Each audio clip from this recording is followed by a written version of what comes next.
Have you been struggling with your focus levels lately? You sit down to work, but then your focus suddenly diverts and you find yourself on Facebook or YouTube or any other social media platform for that matter. This video, I am going to be talking about how to boost your focus in very simple steps. Now, I'm not saying these steps are going to be easy, but they're going to be simple. Since most of these points have already been covered in my previous videos, I will try to keep this video short and as crisp as possible. Let's go.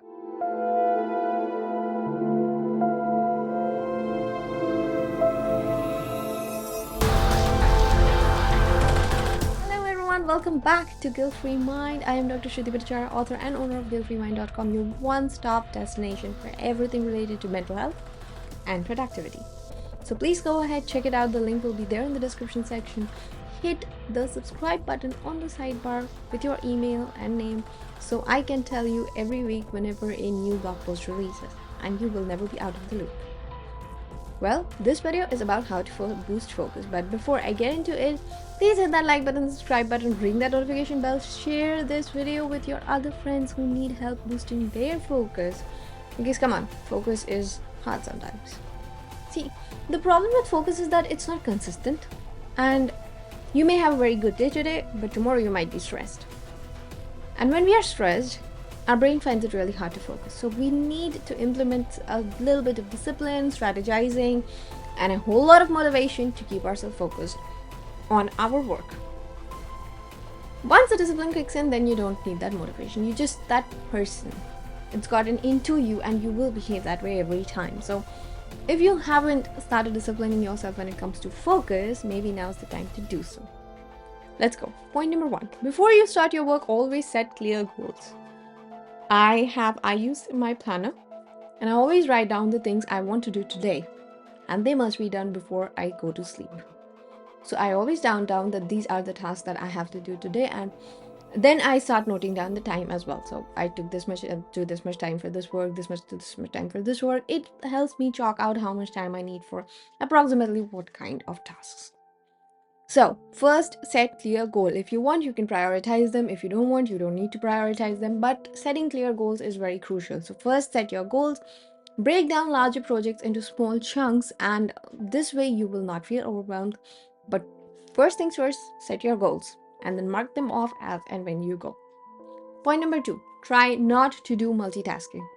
Because trust me, it is not helpful in the long run. You may feel that you're getting a lot done, but you're actually not getting a lot done. You're switching focus, and when you switch focus, it takes at least 20 minutes for that pure, unadulterated focus to come back. So try to not switch itself. Decide what you will do, mark them down. Okay, this will be the first, this will be the second, this will be the third thing I'll do, and so on and so forth, so that when you work, you don't have to waste time deciding what to do first, reducing decision fatigue, and you can progress from one task to the other really quickly and not have to do multitask because you are piled up and you have to finish everything. Point number 3, have a distraction-free environment. It's preferable if you don't work in a room where your dogs are, because yeah, they can be distracting. I have 2 cuties of mine right here, one on the bed, one on his bed. And Zeus comes in from time to time asking for his scritches, and I have to stop my work and give him scritches because I am a mom and I have no option. But if you do have an option to work in a distraction-free environment, I'd suggest opt for that. You can always come back and meet up with your kids, give them kisses, cuddles, play with them, but that should be on your own time. It shouldn't be when you're in the middle of an intense focus session and your kid wants scratches. Okay, point number 4, use Pomodora Technique. If you're really struggling with focus, this is an amazing way to get it back. Pomodora Technique asks you to work only for 25 minutes. 25 minutes does not seem like that big a time, right? It's not like 2 hours, 4 hours of unadulterated focus. You don't have to do that. You just need 25 minutes. Easy enough. If you're finding it difficult even with 25 minutes, then start with 10 minutes. Just focus on your work for 10 minutes. After 10 minutes, you can take a break, but try to stick to 25 minutes because 25 minutes is an optimum time to get into the focus zone and finish your work. 10 minutes is actually too less. So 25 minutes of work, 5 minutes of break. Do these in 4 cycles. So once you have done 4 sets of 25 minutes of work, then you can take a longer break, like 10 or 15 minutes. So when you do this thing The moment the timer starts, your brain instantly goes into work mode. Okay, I have only 25 minutes and I need to finish as much as I can. So it improves focus. Point number 5, focus on being more mindful and practice meditation. Meditation is not something you can do once a week and achieve results. So you have to be really consistent with it. Do it every day. Have a time when you will do it. Mark it on your calendar. Okay, right now is the time for me to meditate, and I will meditate, and no one can stop me. That is how much dedication you have to give to your day-to-day activities that will help you boost your focus. So when you meditate, it helps reduce, that distraction tendency of our brain. Our brain tends to focus on like 10 different things at once. Meditation helps center you and helps you learn to focus on one thing at a time. Same with mindfulness. When you're doing one work, you try to focus on that one work, whether it's eating, sleeping, working, whatever it is. Your brain learns to calm down and not focus on 5 different things at once. So over the long run, this is really helpful, but yes, you have to stick to it for at least 3 months before you start seeing the results. Point 6, prioritize your sleep. No cutting down on that part. If you are sleeping for 4 hours, 3 hours, or just going, with less sleep, and then you're suddenly crashing, that is going to not pay well in the long run. So you will have problems. You either find it very hard to go to sleep, find it very hard to wake up. So what you should do is have a sleep ritual. Okay, I have to be in bed by 11 p.m. So 10 p.m. By 10 p.m. your dinner should be done, your table should be clear, like, you have done everything for the day. From 10 p.m. to 11 p.m. what you will do is you will unwind, relax, and get into slowly move on to the sleep mode. If you want to put some cream on your face or anything that might help you sleep better, those are the things you will do. Then you can do a sleep meditation, which is to provide you with a good night's sleep. And then as and when the meditation comes to an end, you start to feel very sleepy, and you just pass on to your dreamland really quickly. So these activities actually help you sleep better and have a deeper sleep and wake up fresh. So try these out. Point 7, stay hydrated and eat healthy. You cannot expect yourself to focus well if you're having a stomach ache, right? You have to, and if you're dehydrated, again, your brain will start to lose focus. So our bodies need food and water to function properly, and that should not be undermined. So eat good food, eat nutritious food, take your vitamins and supplements if you have to. If you're being prescribed, then don't skip on that. If you're taking any medicine, do not skip on that, because all of these factors may be very small, but they can have a huge effect on your focus and concentration level. So do not skip out on any of these things. So eat well, drink lots of water, at least 2 liters every day is compulsory.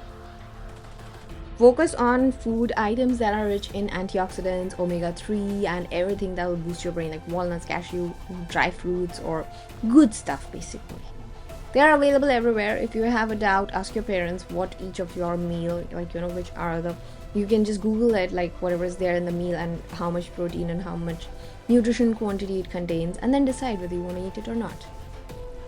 Point number 8, regular exercise. Nothing undermines the importance of exercise. Whether you have stress, you are suffering from depression, or you're just struggling from a lack of focus, exercise can help.